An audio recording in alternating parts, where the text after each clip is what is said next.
This night, a king let his own cousin die in a basement, and America did nothing.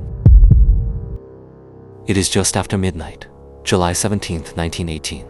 Ekaterinburg, Russia, deep in the Ural Mountains. Inside a merchant's house, called the Ipatiev House, a family of 7 is woken up. A former emperor, his wife, and their 5 children. They are told to go down to the basement for a photograph, to prove they are safe. Nicholas carries his 13-year-old son, Alexei, who cannot walk. They have no idea this is the last room they will ever see.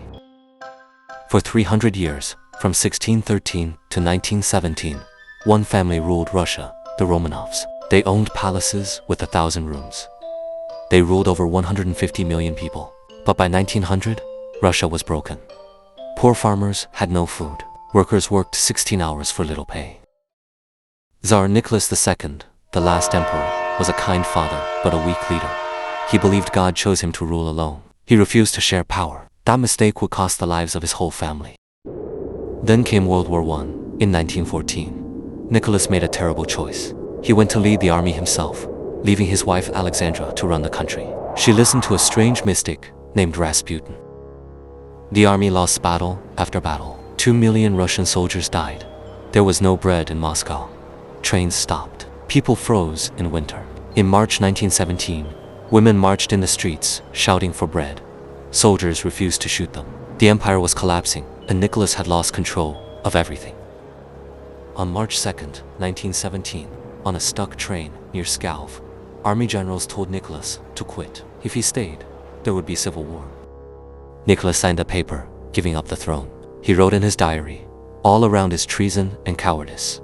He thought he could go live quietly with his family. He was wrong. The new government arrested him. This is where Britain enters the story, and this is the betrayal that still angers historians. King George V of Britain and Tsar Nicholas were first cousins. They looked so identical, people called them twins. George had a thick beard, and Nicholas had a thick beard. Same height, same eyes. And at first, Britain said yes. In March 1917, the British government offered asylum. The Romanovs would live safely in England. But then British politicians got scared. There was a revolution in Russia. Workers were protesting in London too. King George worried that if he saved his cousin, the British people might get angry at him and end his own throne. A letter from his private secretary says, the king does not want his cousins coming. On April 10th, the offer was withdrawn. The Romanovs were trapped. Britain chose politics over family.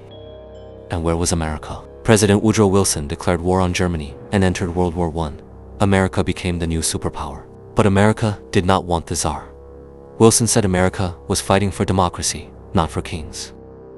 In 1918, Wilson sent 8,000 American soldiers to Siberia, part of Russia, to guard weapons. They were only 50 miles from Ekaterinburg. They never tried to rescue the family. America watched and did nothing. After the Bolsheviks took over in November 1917, the family was moved to Ekaterinburg. Their new prison was the Ipatiev House, a rich merchant's home. The Bolsheviks called it the House of Special Purpose. That name was a threat. A high wooden fence was built around it, so no one could see inside. Windows were painted white. 300 guards watched them day and night.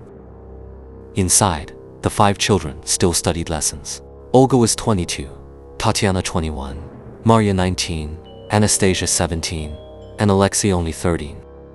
By mid-July 1918, the White Army, enemies of the Bolsheviks, was only 10 miles from Ekaterinburg. Bolshevik leaders in Moscow were terrified. If the White Army rescued Nicholas, they could make him Tsar again.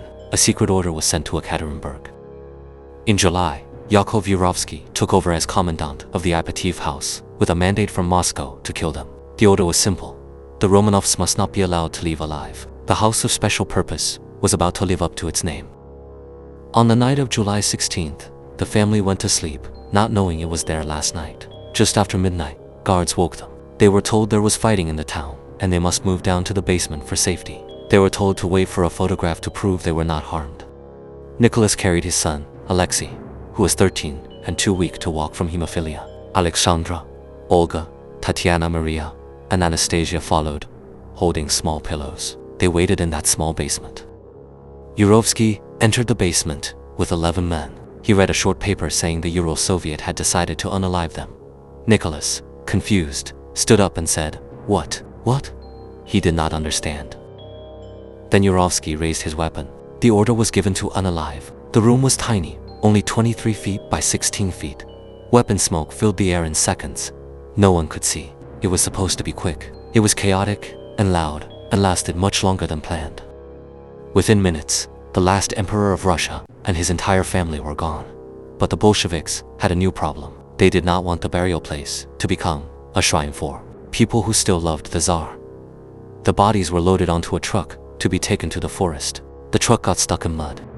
They panicked. They took the bodies off, stripped them, burned their clothes, and poured sulfuric acid on the remains to make identification impossible. Then they buried them in 2 secret pits. For over 70 years, the Soviet Union lied. They said the Tsar was unalived, but the family was moved. No one knew where the bodies were. The forest burial was forgotten. In 1979, a Russian geologist secretly found a mass grave near Ekaterinburg but was too scared to tell anyone because the Soviet Union still existed. He covered what he found and waited 12 years. Only when the Soviet Union ended in 1991 did he finally show the world where the Romanovs were. This is where America enters the mystery. For decades, a woman in Charlottesville, Virginia, USA, named Anna Anderson, claimed she was Grand Duchess Anastasia. She said she escaped the basement. American newspapers paid her money. Hollywood made movies about her. For 40 years, many Americans believed a Romanov princess was living in Virginia. The mystery became one of the most famous in the world. Books, films, even a cartoon movie. But science was about to prove she was lying, and it would take American labs to do it. Retention. In 1991, the primary Romanov historical burial site was exhumed, and DNA testing confirmed the identities of Nicholas, Alexandra, and 3 daughters. To resolve the mystery of the 2 missing children, a secondary archaeological site discovered in 2007 was analyzed. In April 2008, an international team, including Russian scientists and the US Armed Forces DNA lab, finalized the investigation. By matching genetic material to living royal relatives, including Britain's Prince Philip, they conclusively identified Alexei and the remaining sister. Forensic science definitively proved that none of the Tsar's children survived, bringing an end to the 300-year dynasty.